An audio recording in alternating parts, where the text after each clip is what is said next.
ये लगभग 10 साल पहले की बात है, जब मुझे एक नई नई नौकरी मिली थी और मेरी पोस्टिंग हुई थी पाथोर चंपा गांव में। अब तो स्टेशन का नाम भी बदल गया है, वो मैं आपको नहीं बता सकता। पर जब ये घटना मेरे साथ घटी, तब देश आजाद नहीं हुआ था। पाथोर चंपा गांव पश्चिम बंगाल का एक छोटा सा गांव था। रेलवे लाइन खराब होने के कारण सफर करने का सिर्फ एक ही उपाय था, और वो थी बैलगाड़ी। गर्मी और ठंडी के मौसम में ज्यादा तकलीफ नहीं होती थी, लेकिन बरसात में और ज्यादा कीचड़ होने की वजह से और बैलगाड़ी के पहिए उसमें फंस जाते थे, और गांव वाले हर रोज इस परेशानी का सामना करते थे। इसलिए हम लोग यहाँ पर आ गए। हम यानी मैं और धीमान। धीमान बिहार में रहता था और हम दोनों ने हमारा सफर एक साथ ही शुरू किया था। हमें बताया गया था कि हमारे रहने की व्यवस्था गांव के एक स्कूल में की गई थी। हमारा काम था गांव के लोगों से बातचीत करना और उनको कूली मजदूर का काम दिलवाना। इससे दो फायदे थे। इससे गांव के लोगों को आर्थिक सहायता मिल जाती थी और हमें मजदूर और कूली मिल जाते थे।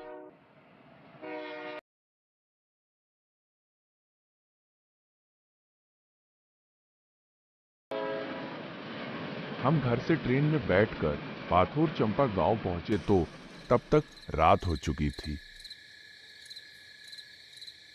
बैलगाड़ी से हमें लगभग 2 घंटे में गांव पहुंच जाते थे, लेकिन थकान से मेरा पूरा शरीर दर्द कर रहा था। हम स्टेशन से बाहर निकले तो बाहर कोई नहीं था। पूरा रास्ता सुनसान था, लेकिन वहां पर चारों ओर इतना अंधेरा था कि मानो रास्ता कंबल ओढ़कर सो रहा था।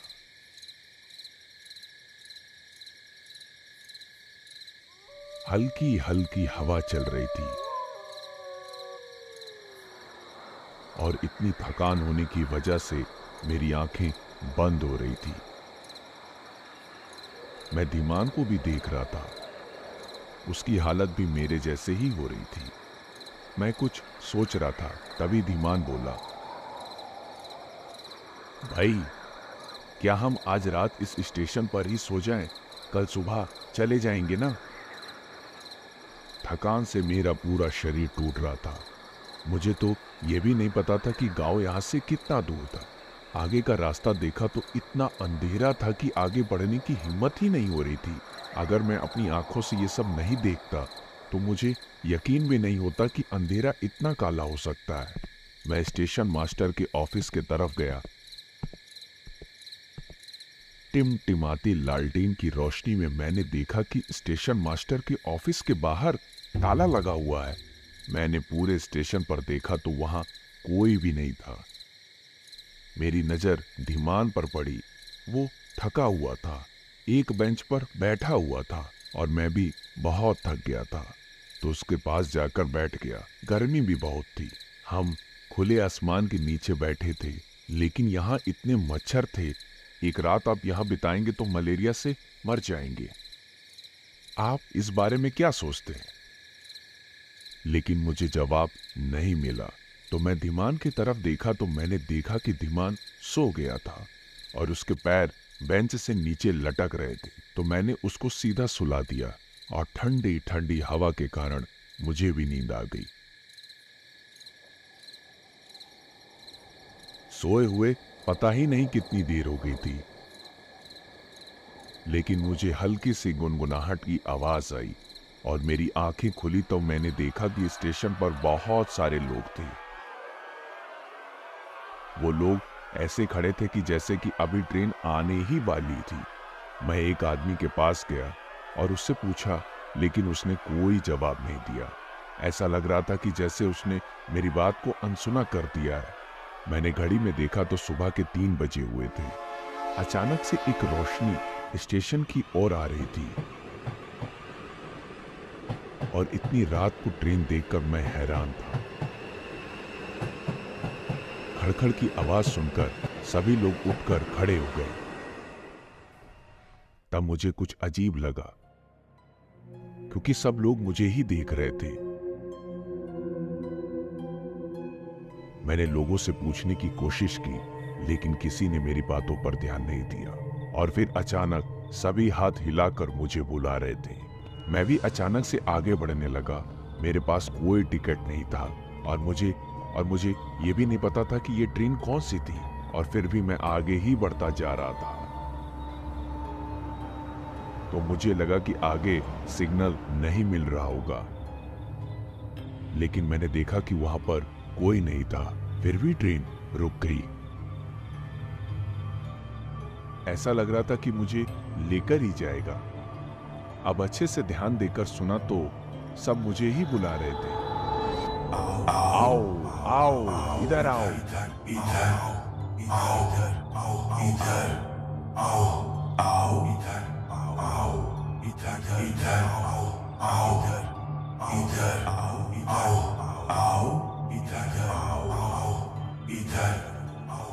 मैं उनकी ओर बढ़ने लगा।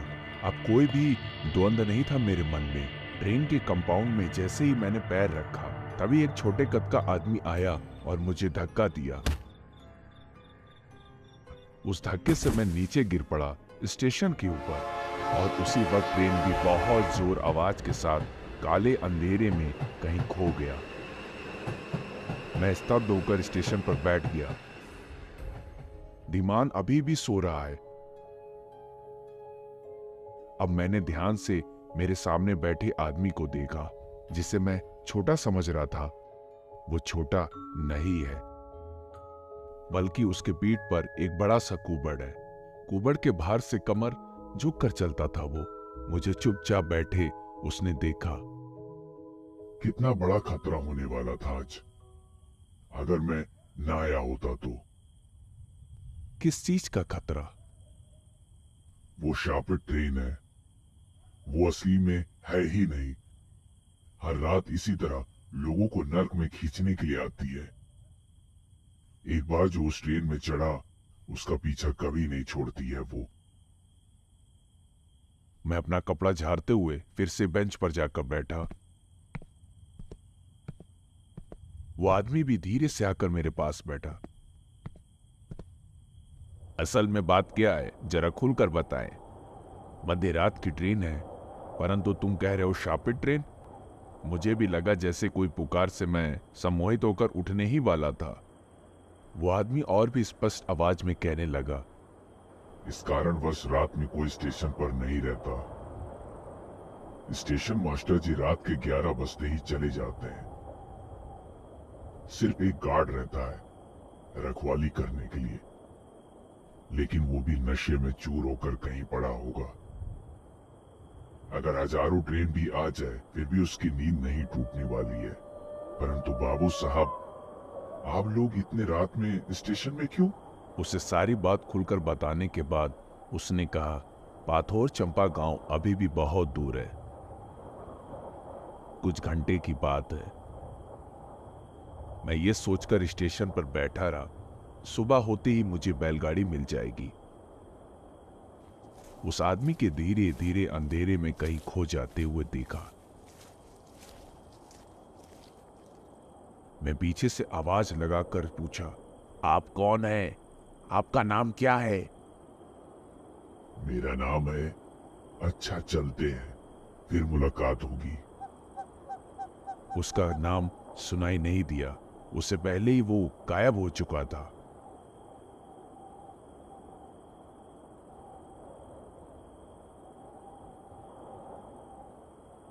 स्टेशन के नल के पानी से मुंह धोकर फिर से बेंच पर जाकर लेट गया। फिर कब नींद छा गई आंखों पर पता ही नहीं चला। नींद टूटा धीमान के बुलाने पर, अब उठ भी जाओ, पराशर आ चुका है। स्टेशन के बाहर जाकर देखा बैलगाड़ी के ऊपर बैठा है एक अधेड़ उम्र का आदमी। हम दोनों को देख जल्दी गाड़ी से उतरकर सब सामान लेकर गाड़ी में रखना शुरू किया। बैलगाड़ी पर बैठे तो हट हट आवाज करते हुए गाड़ी अपने गंतव्य की ओर चलना शुरू किया। कल रात क्यों नहीं आए थे?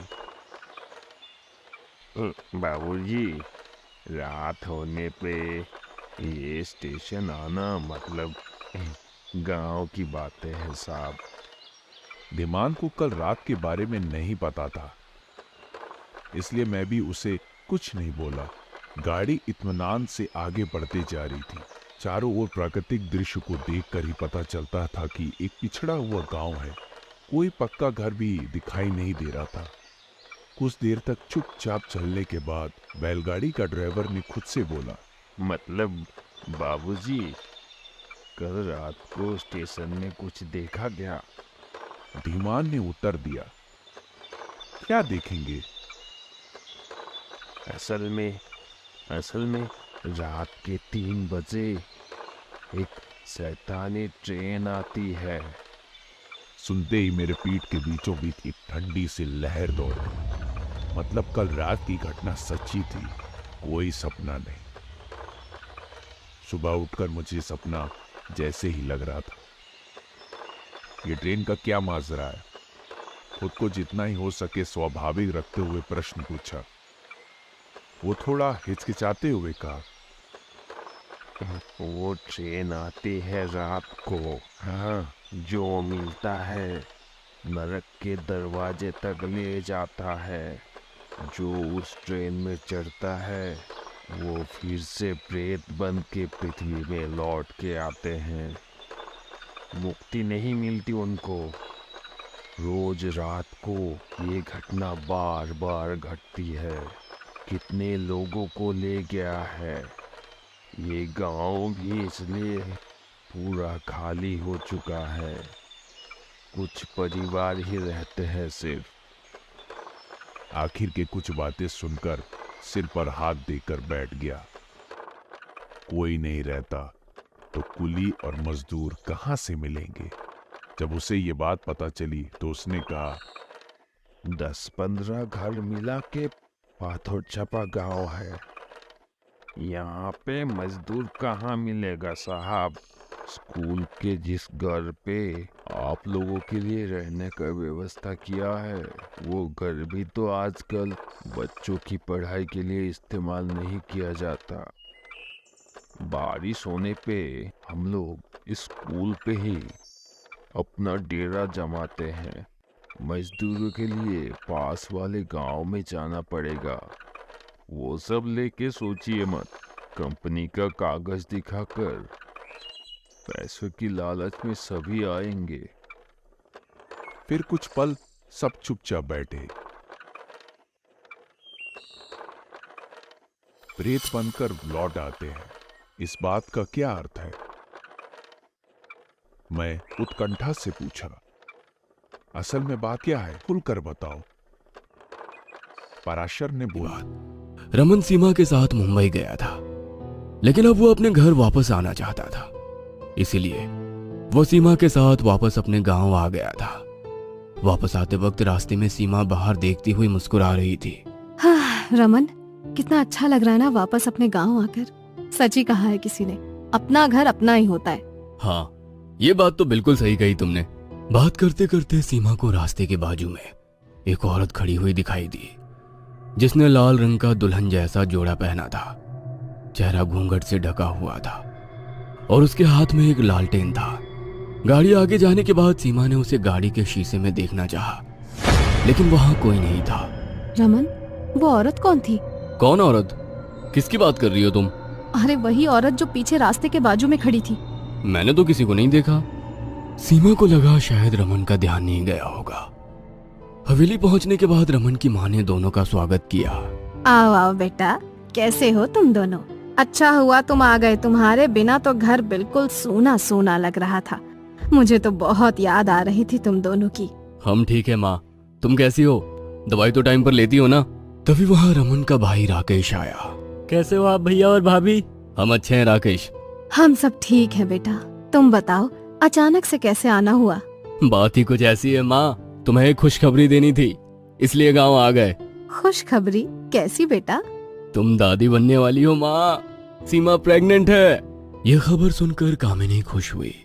उसने हाथ से सीमा की नजर उतारी और उसे कमरे में जाकर आराम करने के लिए कहा। रमन और सीमा कमरे में चले गए। पीछे से कामिनी रमन और सीमा को कोसने लगी। ये एक बला क्या कम थी, अब दूसरा भी। इस रमन को ही रास्ते से हटाना मुश्किल था कि अब उसका बच्चा भी आ रहा है। रमन और उसके बच्चे का कुछ तो करना होगा माँ, नहीं तो हमारे हाथ से सब कुछ छूट जाएगा। करना तो होगा बेटा। इतने सालों से मैंने ये सारे राज अपने मन में दफन करके रखे हैं। इतने साल से चुपचाप बैठी हूँ, ऐसे कैसे सब कुछ अपने हाथ से जाने दूंगी। कामिनी की आंखों में रमन के लिए नफरत साफ नजर आ रही थी। दरअसल कामिनी रमन की सौतेली माँ थी। रमन जब छोटा था तभी उसकी माँ गुजर गई थी। रमन के पिता ने अपनी पत्नी के गुजर जाने के बाद रमन की देखभाल के लिए उन्होंने दूसरी शादी कामिनी से कर ली। कामिनी को एक लड़का हुआ। उसके कुछ साल बाद रमन के पिता की भी मौत हो गई। फिर कामिनी ने ही रमन और राकेश की देखभाल की, लेकिन कामिनी ने रमन को कभी अपना बेटा नहीं माना था। वह हमेशा ही उससे नफरत करती थी। वह सबके सामने बस रमन से प्यार का दिखावा करती और रमन इन सब बातों से अनजान था। शाम को सब टेबल पर खाना खाने के लिए बैठ गए। कामिनी के मन में अब भी सीमा और उसके बच्चे के लिए गुस्सा था, लेकिन वो चुप रही। खाना खाने के बाद रमन और सीमा अपने कमरे में चले गए। ऐसे ही कुछ महीने बीत गए। कामिनी हर वक्त प्रयास करती कि वो सीमा के पेट में पल रहे बच्चे को मार दे। एक बार उसने जमीन पर तेल गिरा दिया ताकि सीमा का पैर फिसल जाए, लेकिन उस समय सीमा ने खुद को जैसे तैसे संभाल लिया। तभी उसे खिड़की के बाहर वही औरत नजर आई जिसे उसने रास्ते पर देखा था। क्या कर रही हो सीमा? जरा ध्यान से, अगर कुछ हो जाता तुम गिर जाती तो। I'm sorry रमन, मैं आगे से ध्यान रखूंगी। कामिनी का इरादा कामयाब नहीं हुआ, इसीलिए उसके मन में नफरत और भी बढ़ गई। फिर कामिनी ने सीमा को सोते वक्त उसके कमरे में जाकर दूध पीने को दिया जिसमें उसने जहर मिलाया था। कामिनी के बाहर जाने के बाद सीमा ने दूध टेबल पर रखा और वॉशरूम चली गई। बाहर आते ही उसने देखा कि दूध का गिलास जमीन पर पड़ा है और सारा दूध जमीन पर गिर गया था। तभी उसे अपने कमरे के खिड़की के बाहर नीचे वही घूंघट वाली औरत नजर आई। इस बार सीमा को डर लगा कि ये औरत आखिर है कौन और क्यों बार बार उसे दिखाई देती है। उसे लगा जब भी उसके साथ कुछ गलत होता है तो वो औरत उसके पास होती है। उसने ये बात रमन को बताना चाहा, लेकिन रमन ने ये इत्तेफाक होगा ये कहकर बात को टाल दिया। और दूसरी ओर कामिनी अपने काम को जल्द से जल्द अंजाम देना चाहती थी। माँ, रमन और उसके बच्चे के बारे में क्या सोचा तुमने? जल्द से जल्द इनको हमारे रास्ते से हटाना होगा। मैं अब और नहीं सह सकता रमन को। चिंता मत कर बेटा, मैंने इसका हल भी सोच लिया है। आज रात को ही मैं इसकी शुरुआत करूंगी। आधी रात के तकरीबन रात के 2 बजे कामिनी घर से बाहर निकली और जंगल की तरफ हाथ में मशाल लेकर गई। जंगल में वो एक अंधेरी गुफा में चली गई। अंदर जाते ही गुफा से बहुत सारे चमगादड़ उड़कर बाहर आए। कामिनी अंदर चली गई। उसके कानों में किसी मंत्र की आवाज गूंजने लगी। ओम हिम क्लीम चामुंडाय विच्चे, ओम हिम क्लीम चामुंडाय विच्चे। गुफा में पहुंचने के बाद कामिनी ने देखा कि एक अघोरी जिसने पूरे बदन पर राख लगाई है। उसके नाखून मानो तेज चाकू जैसे नुकीले हो, बाल जट्टाधारी। वह हवन कुंड में रक्त का अभिषेक कर हवन कर रहा था, लेकिन कामिनी ये सब ऐसे देख रही थी जैसे उसे इन सब से कुछ फर्क नहीं पड़ता हो। उसने अघोरी को आवाज लगाई, बाबा, मैं आ गई हूँ बाबा। कामिनी। कामिनी को देख अघोरी बाबा जोर जोर से हंसने लगे। आ गई तुम? कहो, कैसे याद किया? अब क्या चाहती हो? किसकी बलि देने आई हो यहाँ? कामिनी ने बाबा से कहा कि जिस मकसद के लिए उसने इतना सब कुछ किया उसे पाने के लिए रास्ते में अब एक अड़चन और आ गई है। बस उसे ही रास्ते से हटाना है। कामिनी ने बाबा को सारी बात बताई। कामिनी की बात सुनकर बाबा बोले, चिंता मत कर कामिनी, तेरी इच्छा भी अवश्य पूर्ण होगी। तुझे बस मैं जैसा कहता हूँ वैसा करना होगा। आप जो बोलेंगे वो मैं करने को तैयार हूँ बाबा। बाबा ने कामिनी को हवन कुंड के सामने बैठने को कहा और काले जादू को जागृत करने लगा। ओम हिम क्लीम चामुंडाय विच्चे, ओम हिम क्लीम चामुंडाय विच्चे। मंत्र पढ़ते पढ़ते वह अग्निकुंड में रक्त का अभिषेक कर रहा था। थोड़ी देर बाद उसने कामिनी को एक काले रंग की गुड़िया दी और उसे कहा कि ये गुड़िया 7 दिन तक सीमा के कमरे में छुपा कर रखना। 7 दिन बाद अमावस्या है। ठीक अमावस्या की रात को उसके पेट पर से 7 बार उल्टी दिशा में घुमाना होगा और काले कपड़े में लपेटकर शमशान में जाकर दफन करना होगा। मेरे प्रेत आत्मा को उसके बच्चे के जन्म के बाद अगले ही पल बलि चढ़ानी होगी। कामिनी ने बिल्कुल वैसा ही किया और वो काली गुड़िया लेकर शमशान भूमि में चली गई। उसने उस गुड़िया को जमीन में दफन किया और वहां से जल्दी से दौड़कर चली गई। उसके बाद वहां वही लालटेन वाली औरत आई और उसने उस गुड़िया को जमीन से निकालकर उसे तोड़कर जला दिया। कुछ हफ्तों बाद सीमा के डिलीवरी का टाइम आ गया। उस रात रमन सीमा को हॉस्पिटल लेकर गया। कुछ देर बाद राकेश और कामिनी भी वहां आ पहुंचे। डॉक्टर ने बताया कि सीमा को लड़का पैदा हुआ है। कामिनी को गुस्सा तब आया जब डॉक्टर ने कहा कि बच्चा और मां दोनों सुरक्षित है। ये बच्चा कैसे बच गया? अघोरी बाबा का काला जादू विफल कैसे हो गया? कामिनी गुस्से में अघोरी बाबा के पास गई। बाबा, आपने तो कहा था कि आप उस बच्चे की बलि चढ़ाएंगे, तो वो बच्ची जिंदा कैसे रह गई? आपका काला जादू विफल कैसे हो गया? विफल नहीं हुआ मेरा काला जादू, उसे विफल किया गया है। किसी ने मेरे जादू को काट दिया है, इसीलिए वो बच्चा अभी तक जिंदा है। तो अब मुझे क्या करना होगा? उस बच्चे को मेरे पास इस गुफा में लाना होगा। कामिनी गुफा से बाहर आ गई और सीधे घर चली गई। दूसरी रात सीमा अपने बेटे को पालने में सुलाकर वॉशरूम चली गई। तभी वहां कामिनी आई और उसने बच्चे को उठाया और घर के पीछे चली गई। घर के पीछे राकेश पहले से ही उसका वहां इंतजार कर रहा था। कामिनी ने बच्चे को राकेश को दिया और गुफा में लेकर जाने को बोला। थोड़ी देर बाद सीमा आई तो उसने देखा कि बच्चा पालने में नहीं है। वो जोर जोर से रमन को आवाज लगाई, रमन, रमन जल्दी आओ रमन। क्या हुआ सीमा, क्या बात है? इसके बाद सीमा ने रमन को बताया कि अभी वो पालने में बच्चे को सुलाकर वॉशरूम गई थी और बाहर आकर देखा तो बच्चा पालने में नहीं है। रमन और सीमा दोनों बच्चे को ढूंढने निकले ही थे कि तभी उन्होंने देखा कि बच्चा तो घर के दरवाजे के सामने ही है। सीमा ने बच्चे को गोद में उठाया और घर के अंदर चली गई। कामिनी को कुछ समझ में नहीं आ रहा था कि आखिर बच्चा यहाँ कैसे आया। उसने घर के पीछे जाकर देखा तो राकेश का मृत शरीर जमीन पर पड़ा हुआ था। उसे देखकर कामिनी फूट फूट कर रोने लगी। अपने बेटे की मौत के लिए वो रमन और उसके बच्चे को जिम्मेदार ठहराने लगी। राकेश का अंतिम संस्कार किया। उसके कुछ दिन बाद कामिनी मौके के इंतजार में थी कि कब उसको बच्चे को मारने का मौका मिलेगा।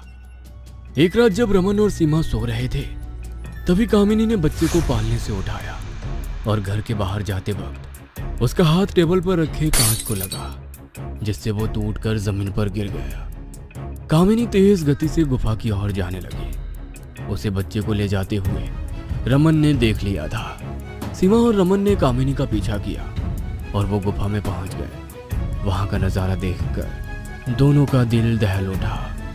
कामिनी का सर धड़ से अलग होकर बाजू में गिर गया था और अघोरी हाथ जोड़कर एक औरत जो लाल रंग के जोड़े में थी उससे माफी मांग रहा था। सीमा ने देखा कि उसके हाथ में बच्चा भी है। सीमा ने हाथ जोड़े और अपना बच्चा वापस देने की भीख मांगने लगी।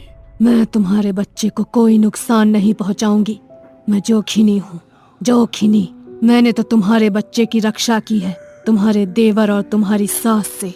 अघोरी ने सारी सच्चाई सीमा और रमन को बताई कि उसकी माँ